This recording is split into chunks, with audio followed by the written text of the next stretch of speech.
আসসালামু আলাইকুম, শুভ সকাল। কেমন আছেন সবাই? আশা রাখছি আপনারা সবাই ভালো আছেন। আল্লাহর অশেষ মেহেরবানিতে আমরাও ভালো আছি, আলহামদুলিল্লাহ। আজকে খুব সহজ একটা রান্না আপনাদের সাথে শেয়ার করব। এটা কাসকি মাছ, মলা মাছও বলা হয়। কাসকি মাছ দিয়ে দুন্দুল দিয়ে রান্না করব, মাখা মাখা করে গা মাখা ঝোল করে রান্না করব। আর টমেটো টক পাঁচফোড়ন দিয়ে। দেখতে থাকুন তাহলে। এই রান্নাটা সবাই পারেন, তারপরে আমি আপনাদের সাথে শেয়ার করলাম। প্রথমে একটা কড়াই বসিয়ে দিলাম। এখন গরম খুব বেশি গরম পড়ে, যত কম পারা যাবে কম মশলা দিয়ে রান্না করে খাওয়াটাই উত্তম। আমি চেষ্টা করি সবসময় কম মশলা দিয়ে রান্না করতে, কারণ এত তেল মশলা খেলে শরীরের জন্য খুবই খারাপ, এটা খাওয়াটা ঠিক না। এখানে প্রায় 2 টেবিল চামচ তেল দিয়েছি, সাথে দুটো মাঝারি সাইজের পেঁয়াজ কুচি দিয়ে দিলাম। এগুলোকে একটু হালকা করে ভেজে নেব। আমি এই রান্নাটা একদম হাতে মেখে পরে বসাই, কিন্তু আজকে এভাবে বসিয়ে দিলাম।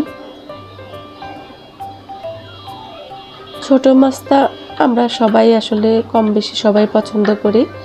ছোট মাছের তরকারি এটা খাওয়াটা খুব ভালো, তবে এটার মাথা মানে কাসকি মাছ বা যে কোনো মাছের মাথাটা খাওয়া ভালো, কিন্তু আমার বাচ্চারা বা আমার হাজব্যান্ড এটা পছন্দ করে না, তাই আমি মাছগুলোকে কেটে দিই, মাথাগুলোকে কেটে রান্না করি।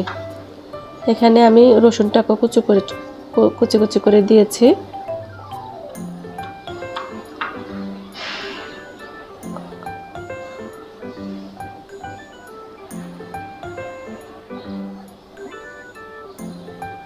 এই রান্নাটা করতে খুবই কম সময় লাগে, খুব বেশি 20 থেকে 25 মিনিট হলেই হয়।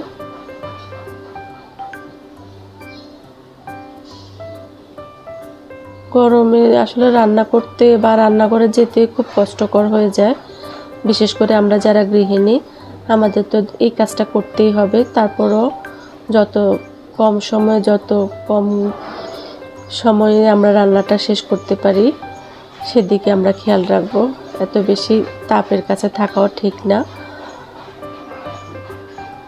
আমি রান্নাটা বসিয়ে দিয়ে আসলে রান্নাঘরে খুব কমই থাকি, কারণ আমার কাছে অনেক বেশি গরম লাগে।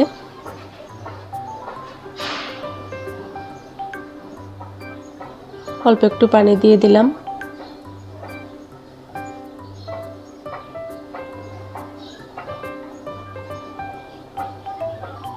আমরা যারা শহরে আছি আসলে এখানে বিদ্যুৎটা তাও কম যায়, কিন্তু গ্রাম অঞ্চলে খুবই খারাপ অবস্থা। ওখানে বিদ্যুৎ গেলে সহজে আসে না, রাতের বেলাও নাকি বিদ্যুৎ খুবই কম থাকে।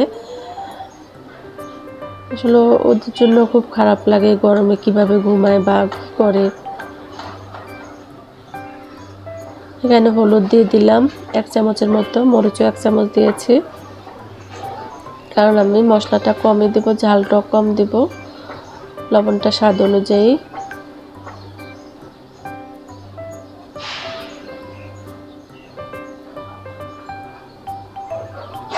আমি আপনাদের সাথে মাসে 4টা বা 3টা-4টার মতো ইসলামিক ভিডিও শেয়ার করব, বিভিন্ন নবীদের কাহিনী বা নবীদের জীবনী, তারপরে ওনাদের যে জিনিসগুলো আমাদের সবারই জানা উচিত ওইগুলো আমি আপনাদের সাথে শেয়ার করব।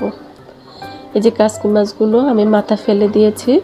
এটার মাথা খাওয়াটা ভালো, চোখের জন্য ভালো, কিন্তু আমার বাচ্চারা বা আমার হাজব্যান্ড এটা পছন্দ করে না, তাই আমি এইভাবেই মাছগুলো কেটে নিই। আর এটা আমার বাবার বাড়িতে এইভাবে কাটে, এভাবে খেতে ভালো লাগে। আসলে সত্যি কথা, এভাবে খেতে আমারও ভালো লাগে।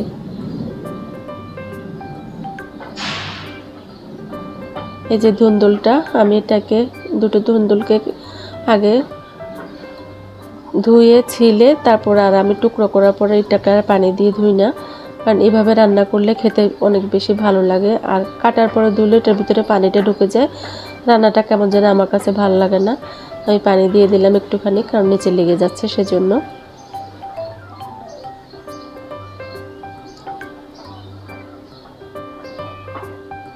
গরমে আমাদের সবারই বেহাল দশা, আসলে কোনো কিছুই করতে ইচ্ছে করে না।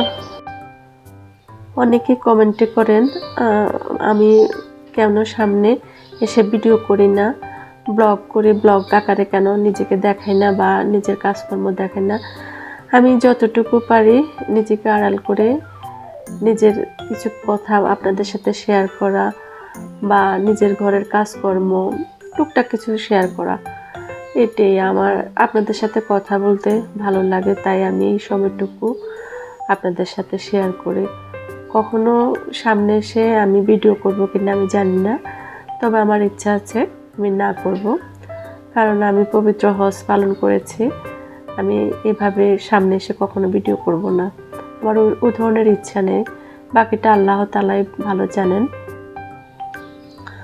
আর হ্যাঁ, আমি প্রতি মাসেই আপনাদের সাথে তো আগেও বললাম, আমি চেষ্টা করব নবীদের জীবনে নিয়ে কিছু কিছু কথা আপনাদের সাথে মাঝে মাঝে শেয়ার করব, এই রান্নাগুলো দেখাতে দেখাতে।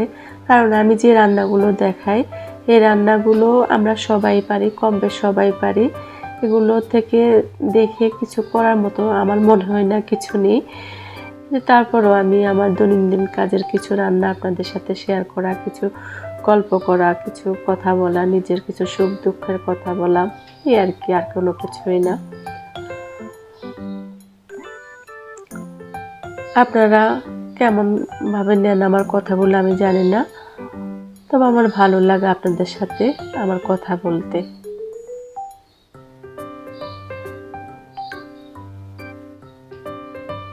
আমার বাইরে কিছু সাউন্ড ছিল, দুঃখিত সেজন্য। এখানে কনস্ট্রাকশনের কাজ চলে, তাই বাইরে কিছু ওয়ার্ড সাউন্ড ছিল।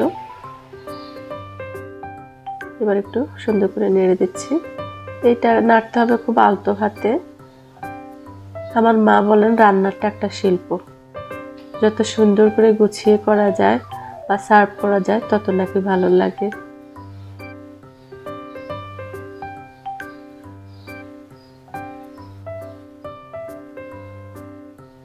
এই সময় চুলার আঁচটা মিডিয়াম টু লো রেখেছি আমি হাইটে, খুব কমই রান্না করি। কারণ হাইটে রান্না করতে গেলে পাতিলে মানে পুড়ে যাওয়া বা রান্নাটা আমার কাছে অত ভালো লাগে না। আমার কাছে মনে হয় যে কোনো জিনিস একটু কষিয়ে সময় ধরে রান্না করলে খেতে ভালো লাগে। রান্নাতে কখনো তাড়াহুড়া করতে নেই। এই যে পানি দিয়ে দিলাম।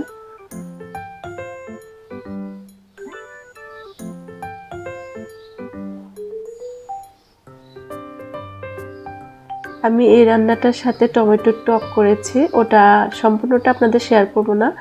টমেটোর টকটাকে আমি টমেটোগুলোকে কেটে ধুয়ে ব্লেন্ডার করে তারপরে পাঁচফোড়ন একটু ফোড়ন দিয়ে আমি টমেটোর টকটা ঢেলে দিয়েছি। ওইভাবে করে দিলে রান্না করলে খেতে ভালো লাগে। আর টমেটোর টকটা খেলে আসলে গরমের মধ্যে শরীরটা ঠান্ডা হয়। টক জাতীয় যে কোনো একটা আইটেম আমি এই গরম কয়েকদিন থেকে আমি আমার টেবিলে রাখি, আমার খাবারের মেনুতে রাখি। কারণ এটা আমাদের সবারই দরকার, একটু একটু করে টকটা খেলে শরীরটা ঠান্ডা থাকে, শরীরের জন্য উপকারী। ধনেপাতা কেটে দিয়ে দিলাম, একটু নেড়ে দিচ্ছি। এই রান্নাটা করতে খুবই কম সময় লেগেছে। এটা মাখা মাখা ঝোল হবে, তারপর নামিয়ে নেব।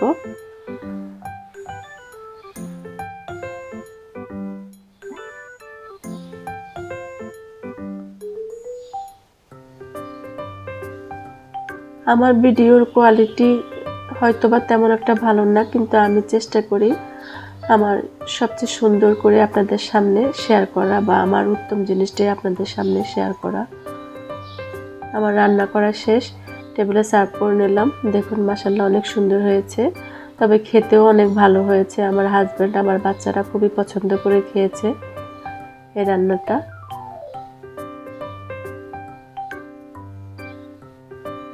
আমার কাছে রুই কাতলা থেকে মনে হয় যেন ছোটো মাছের এসব তরকারিগুলোই বেশি ভালো লাগে। যে টমেটোর টকটা, ওই রান্নাটা আর আপনাদের সামনে শেয়ার করলাম না। এই যে টমেটোর টক রান্না হয়ে গিয়েছে। আমার আজকের রান্নাটা আপনাদের সাথে শেয়ার করেছি, কেমন লাগলো জানাবেন। সবাই ভালো থাকবেন। আল্লাহ হাফেজ।